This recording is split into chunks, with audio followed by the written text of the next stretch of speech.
To give you just a glimpse of the damage, check out this canopy that used to hang here above this deck. It's all completely shredded from the hail. We went and asked Best Way, is paper or plastic better? There's been a lot of celebration here tonight, but there's been no more excitement in this room than when it was announced Jared Polis is the governor-elect. So if you're doing the math at home, that $3 million bond means we'd only have ambulance services for about a month and a half. It's in this lawsuit where the ACLU says Sheriff Meisel cannot hold anyone for ICE after they post bond. Sheriff Meisel was in court here today. We are at Murray and Galley right now. We are on the southeast corner in a parking lot shopping center. Behind me, you can see dozens of law enforcement vehicles. So the canine always gives a warning before they release the dog.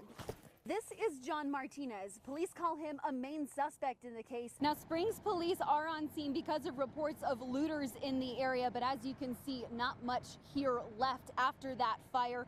3 people were transported with non-life-threatening injuries, and we do know that several animals are still missing. Now, CSFD is going to remain on scene for up to 2 days to make sure the fire does not rekindle from any materials that can smolder for a long time. But this fire just causing heartbreaking damage for so many families tonight. We will, of course, keep you updated on any further developments at the scene. Now, you could feel a sadness, hurt, and even a heaviness in the air tonight as many tears were shed for Shanann, Bella, and Celeste. Just a few people remain here now as many came together to mourn and find some sort of peace tonight. Fountain police say that this crash was deliberate and the man that they believe is responsible is now in custody. I want to show you though, north on I-25. Yeah, we are actually pulled over in a parking lot right now just for a minute because I want to show you the amount of snow that is collected on the grass here. I can even go ahead and hold it in my hands, even make it into a tiny little snowball if I really wanted to. I also want to show you cars are also starting to collect all of this snow because it's been consistently falling, but the flakes have gotten smaller. We're gonna go ahead and get in the car and we'll take you out onto the roads to kind of show you what we're looking at. All right, seatbelts on and we'll get going. But like I said, the flakes have gotten smaller actually over our time here. Probably in the last hour, the flakes have gotten smaller, but there's still quite a few of them. And so even in the parking lot, I was noticing that there's some snow collecting on the pavement itself. And so I'm sure that that's going to start to eventually collect on the roads here as well. But for right now, if I can flip around the camera, if it's not already, going to show you the roads a little bit. Crime tape is still up here on scene as law enforcement continue their investigation into what happened here. This is the most quiet that we've seen the scene all day, but earlier, chaos. A deputy calling frantically. 21 Murray Hill Apartments. We got an officer down, at least one officer down. Law enforcement rushing to the scene. We need multiple ambulances. Mary Flo Horan heard it all. A little close for comfort. She lives in the Murray Hill Apartments and was putting on her shoes to leave when shots rang out. It was less than a minute, probably like only 30 seconds. I heard like a pop, and then there was a slight pause, and then I heard like a pop, pop, pop, and then there was another pause, and I heard probably 1 or 2 more gunshots, and then it was over. When she got outside, she ran into a man who she believes was the suspect. I saw the guy come around the corner. He was limping really badly and holding in his hip, and he went inside my building. All we have right now, suspect is in number 105. I don't have any further at this point. Horan says she's seen him before and he lives at the complex.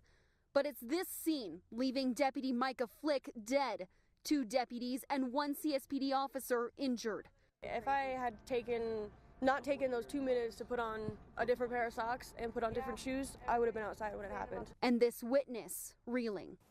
It's a green, manicured lawn on this side of Whittier Drive, but the view from it, a front yard littered, a coffee maker with missing pieces, broken windows, a vacuum and suitcase on the sidewalk. We shouldn't have to deal with this. Jim Zuber has watched the yard take different forms for years, but in July, it became too much. Code enforcement for the city of Colorado Springs did issue a notice of violation a few months back and issued several extensions to get it into compliance.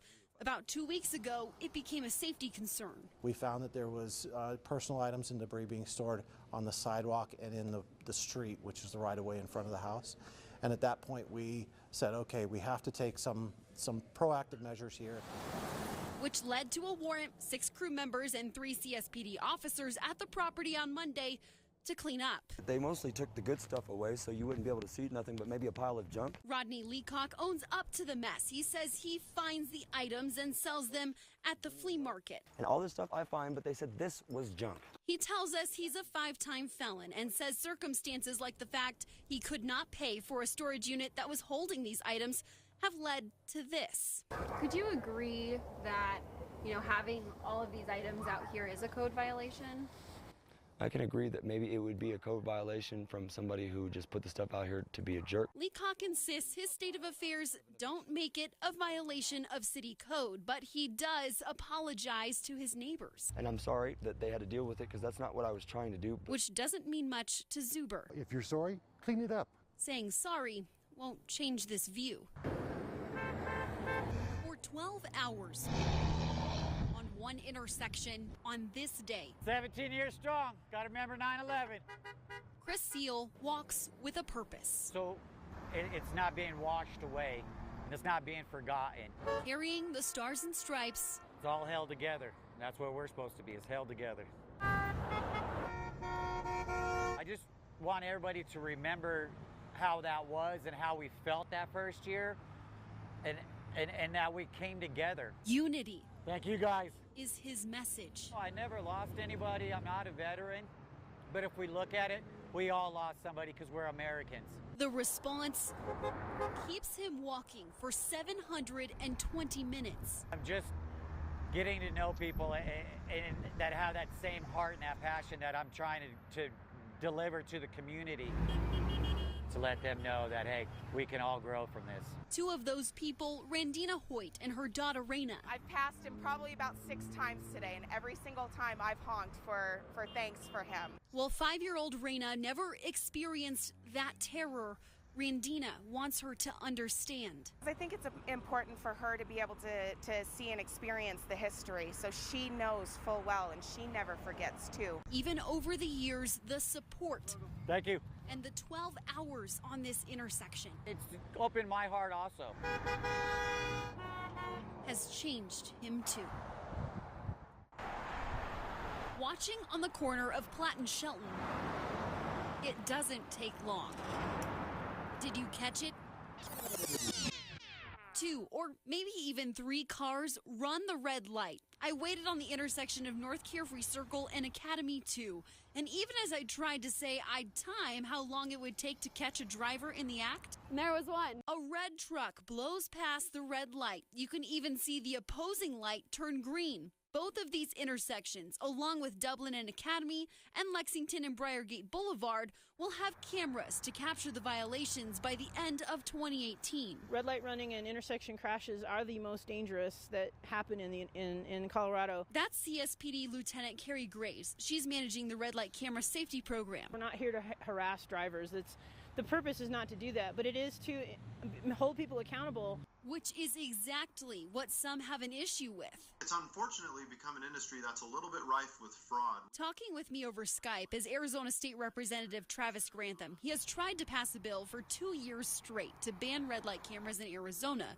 He thinks it strips drivers of their basic rights. And unfortunately, when a machine issues a ticket and it gets mailed to you, and an employee of the firm that issued the machine is the only one who reviewed it and stamped, yep, this person's guilty of this crime, that's not due process, and that's not presumption of innocence. Someone's watching. That's what national research from the Insurance Institute of Highway Safety shows works about the red light cameras. You know you're being watched, you behave better. Chuck Farmer, the VP of Research, and his team have looked extensively at the effects of red light cameras, including one study on fatal crashes in cities who had the cameras versus those that did not. When you looked at fatal crashes at signalized intersections, the ones that had the red light cameras went down by about 14%. Lieutenant Graves with CSPD gives us this example. You see me here on this home security camera. Let's say someone burglarizes your house and takes your stuff. You want police to use that as evidence as to who took it all, even though no one was physically here to see it. It really isn't different. It just feels different because it's stationary. Do these cameras make intersections safer? Research in other states like Florida shows accidents like rear-end crashes happen a lot more. Many in support of the cameras agree, but their thought is fewer people are dying. But I think that's a reasonable trade-off. You're getting a fender bender rather than a fatal crash. This one was pretty obvious. That idea, less severe accidents, is exactly what Sergeant Howard Jackson, the traffic sergeant at the Pueblo Police Department, has seen with their program over the last 7 years. They can come up with all kinds of reasons not to have them, but it's a proven fact that they have reduced the number of serious accidents. Another argument against the cameras, they just bring in money for the city. We're told that's not the case in Pueblo, even with thousands of citations each year. We don't make a whole bunch of, if at all, on these red light cameras. And 45 minutes up the road in Colorado Springs. If we do such a good job with this program and it makes no money, I am thrilled. And so will my boss and so will the mayor. Graves hopes the cameras just get people to stop and keep deadly wrecks like this one off the roads. Now, we mentioned 7 states have already banned these cameras. Here in Colorado, the state has opted to oversee the maximum penalty for red light camera violations. That penalty is $75, which is exactly how much you're going to pay if you get caught on the system here when it gets up and running. We're live in Colorado Springs. Colleen, Sikora, KRDO-TV 13.